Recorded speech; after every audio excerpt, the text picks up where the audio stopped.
Sir, ஒரு சின்ன doubt.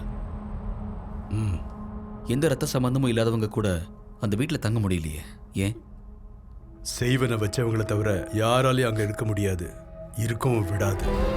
அப்படி பார்த்தா இவங்க தான் அந்த வீட்லேயே இல்லையே, அப்புறம் இவங்கள பாதிக்குது?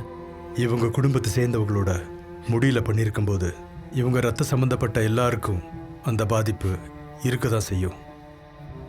அவங்க இந்த உலகத்தில் எந்த மூலையில் போய் ஒளிஞ்சுக்கிட்டாலும் இதிலிருந்து தப்பிக்கவே முடியாது. என் கணிப்பு மட்டும் சரியா இருந்தா ஏதாவது ஒரு மிருகத்தோட மண்டை ஓடு அந்த வீட்டில் இருக்கணும். அதை மட்டும் அங்கேருந்து எடுத்துட்டா வெளியாட்கள் யார் வேணாலும் தாராளமாக தங்கலாம். ஆனால் எடுத்த உடனே அதை வச்சவங்க மேலே திருப்பி விடணும், இல்லைன்னா அங்கே என்ன விபரீதம் வேணாலும் நடக்கும். திவ்யா, முதல்ல உங்கள் வீட்டுக்கு போய் அம்மா கிட்ட பற்றி கேட்கலாம். அவங்களுக்கு ஏதாவது விஷயம் தெரிஞ்சிருக்கான்னு பார்க்கலாம். அப்படியே நானும் உங்கள் வீட்டுக்கு வரேன். எனக்கு அங்கே ஒரு சின்ன வேலை இருக்குது.